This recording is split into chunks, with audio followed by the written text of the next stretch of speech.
Once Sayyidina Hassan Rahimullah was sitting, and somebody came to him and he said, Hazrat, I'm very sinful, I do a lot of sins.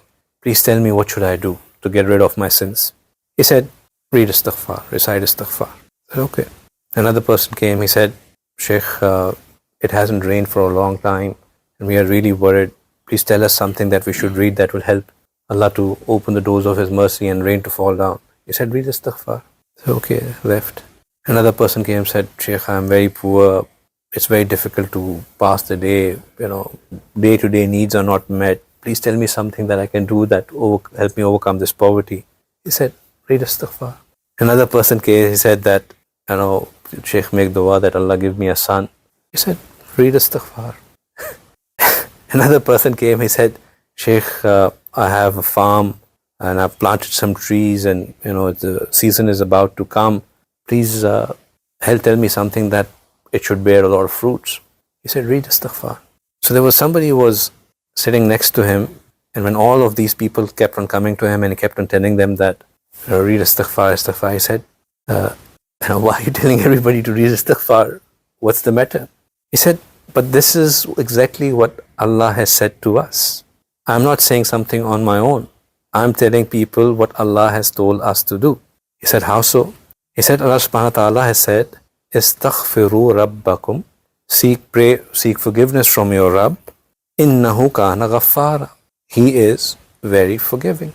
Then Allah subhanahu wa ta'ala says that yursilus sama'a alaykum midrara, and He will cause the heavens to rain upon you in abundance. Wa yumdidkum bi amwal, and He will help you with richness. Wa baneen, and with children. Wa yaj'alul lakum jannat, and He will cause the gardens to grow for you. Wa yaj'alul lakum anhar, and He will cause the rivers to flow for you. So Allah subhanahu wa ta'ala, if we do istighfar, will cause the rain to happen, will give us sons, will cause our rivers to flow, will open our rizq for us, will cause abundance in our livelihood, in our earnings, will give barakah in what we do. He will make the life a much better life. And on top of that, Allah subhanahu wa ta'ala, first thing He says is that innahu kana ghaffara. When we say that, Ya Allah, I am sorry, right? We are only asking for forgiveness. Ghaffar has three meanings to it. Ghaffar means forgiving, it means protecting, it means shielding. So we seek forgiveness, and in return Allah says, not only do I forgive you, I protect you and I'll shield you. Three things we get. Allah subhanahu wa ta'ala is saying, your sins are forgiven, I will make sure that you are protected in the future, I'll make sure that you are shielded in the future. Innahu kana ghaffara. It's not a small thing. Not at all a small thing. We get a lot in return from our istighfar. So not only, as per what Rasulullah said, that the one who has many an istighfar in his book there should glad tidings to the one who has many an istighfar. So it's something that will help us in the hereafter. And from these ayats, we learn that this will also help us in the dunya. Sons, wealth, abundance of rizq, whatever you want, and forgiveness, protection, shield. All of it by doing istighfar. Astaghfirullah Rabbi min kulli zambin wa atubu ilay. These simple words are extremely powerful way of seeking forgiveness. Astaghfirullah Rabbi min kulli zambin wa atubu ilay. If you can't say this astaghfirullah at least, at minimum. But when you are saying it, what is istighfar done on? Remorse. Your child comes and says, I'm sorry dad. Sorry के ऊपर एक उसको जो है ना लगाने का दिल चाहता है कि अपने पास ही रखो ऐसी sorry. Right? You need to see that he is sorry. Rabia Basri, rahimullah, she saw once a young boy, he was doing istighfar. She said that our istighfar required to be done istighfar upon. And if we are doing istighfar with such lack of sincerity, with such lack of attention, we are just doing a lip service. Sorry. But there is no, when somebody is really sorry, you can feel it. You can feel that they are sorry. And that's what Allah wants. He wants that sincerity. So even if we are just saying astaghfirullah, astaghfirullah, have it in you. Know that you're sorry. Know that you're sorry. So that's why when we recommend that you should do 100 times in the morning, 100 times in the evening, I often tell my friends that don't, a lot of people come, what if I just do 50? I've counted in my drive time to work, I can at best get 35 in. Is that okay if I've just gotten 35 in? I said that, look, this limit that has been put of 100 is just a safe measure. Why is it a safe measure? Rasulullah said that he himself would do istighfar at minimum 70 times a day, right? And he had no sins. He had no sins. He had nothing to be sorry about. He's completely forgiven. But he did istighfar 70 times a day. So if he did 70 times a day, we need to do more, and that's why we do 100.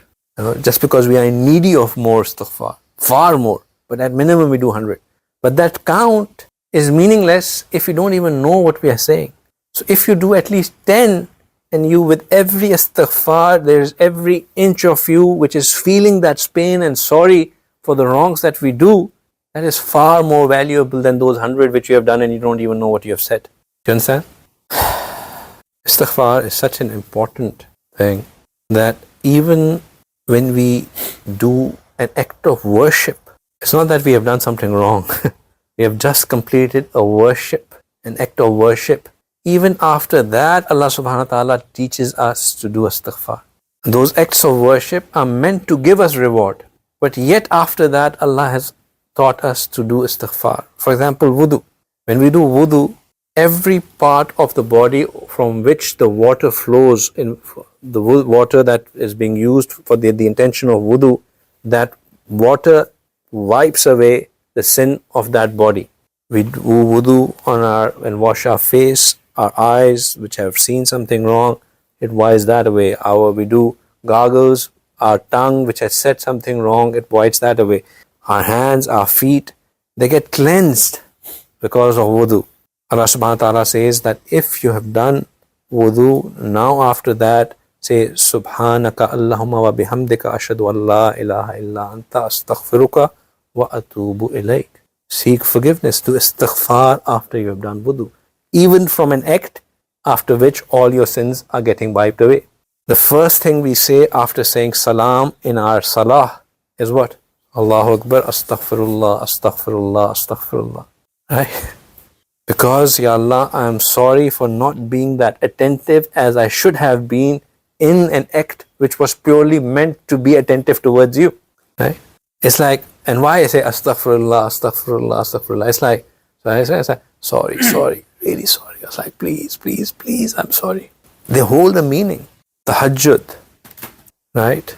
Tahajjud, and time when, which is, I always call that as invitation only time. A time when actually you are invited to a very precious time, a time where, if you get the time to be up in tahajjud and make some zikr in tahajjud, that's that's great mercy of Allah subhanahu wa ta'ala on you, because He has invited you where many others are not invited to. After tahajjud, Allah subhanahu wa ta'ala says that Kanu qalilan min al-layli ma yahja'un, that they are the ones who spend the night in worship. Wa bil ashari hum yastaghfirun, and then later at the night, towards the time of sahri, they do istighfar. Right? So they have already spent time worshipping Allah subhanahu wa ta'ala in qiyam, in sujood, and now they are doing, Allah subhanahu wa ta'ala is praising their act of istighfar that they have done after tahajjud. So hajj, an act which basically, if it is hajjul mabrur, it makes you as though you have come out of the womb of your mother. You're that clean, that your book of deeds, its negative part is completely wiped out, 0. Even after that, Allah subhanahu wa ta'ala is saying that summa afidu min haysu afada nasu wastaghfirullah. So those who are coming to Maqam Muzdalfa and Maqam Arafat, they are being ordered that do istighfar. And if this was not enough, to Rasulullah sallallahu alaihi wasallam, to whom Allah subhanahu wa ta'ala has already raised the highest position that a human can raise to whom Allah subhanahu wa ta'ala has already declared as Masoom, right? He is being informed, and then after giving him the greatest victory that he could have attained in this dunya, which is Fatah Makkah, where he got people to bear witness that he has completed the task that for which he was sent. So somebody who has no sin, he has already fulfilled everything that he was sent for. When he is returning, comes down Surah Nasr, and Allah subhanahu wa ta'ala says to him, Is ja'a nasrullahi wal fath wa ra'ayta an-nasa yadkhuluna fi dinillahi afwaja fasabbih bihamdi rabbika wastaghfir. Right? He is being told that he should do istighfar. What for? What for? Because to teach us that this is the importance, this is the value of istighfar.